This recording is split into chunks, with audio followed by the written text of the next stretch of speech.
స్వామి, ఆధ్యాత్మికములో ఏది సత్యమైన ప్రమాణము? శ్రీ దత్తస్వామి వారి సమాధానము. ఈశ్వరునిచే చెప్పబడి ప్రాచీన కాలము నుండి అధ్యయనము చేత రక్షించబడిన వేదము ఒక్కటియే ఆధ్యాత్మికములో పరమ ప్రమాణము. ఈ వేదములో ఎవరునూ ఒక్క అక్షరమును దూర్చలేదు మరియు తీసివేయలేదు. వ్యాసుడు శాస్త్రయోనిత్వాత్ అను 3వ బ్రహ్మసూత్రములో శాసకుడగు ఈశ్వరుడు చెప్పిన వాక్కులగు వేదము అనగా శాస్త్రమే ప్రమాణమని చెప్పినాడు. గీతయు శాస్త్రమే ప్రమాణమని చెప్పుచున్నది. గీత వేదసారమని చెప్పబడినది. అయితే చెరకు రసములో చెరకు గడ లేదు, కానీ చెరకు గడలో చెరకు రసము ఉన్నది.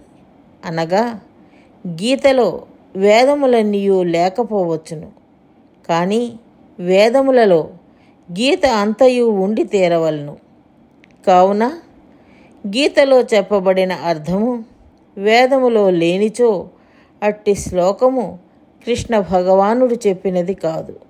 అట్టి శ్లోకమును తరువాత పండితులు గీతలో దూర్చి ఉండవలెను. కావున వేదము ఒక్కటియే పరమ ప్రమాణము.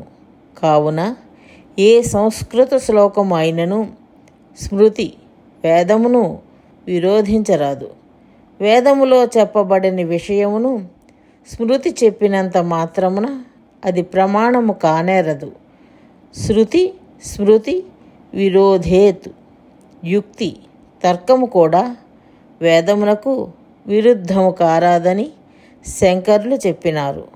శృతి మతః తర్కః. అనుభవము కూడా యుక్తికి శృతికి లోబడి ఉండవలయును.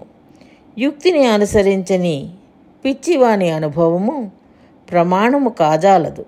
కావున స్మృతి యుక్తి తర్కము వేదమును అనుసరించవలెను. కోర్టులో న్యాయశాస్త్రము వలె వేదము కూడా న్యాయశాస్త్రమే.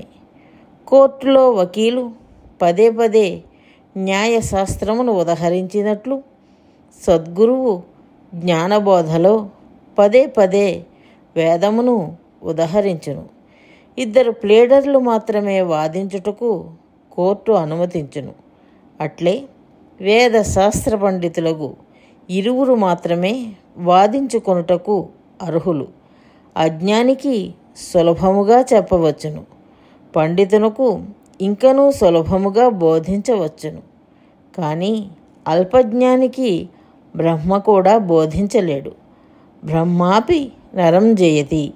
కావున అజ్ఞాని అల్పజ్ఞాని ఒక పండితుని సహాయముతో మరొక పండితునితో వాదించవలను, కానీ నేరుగా వాదించరాదు. వివాదాశ్చ సమయోః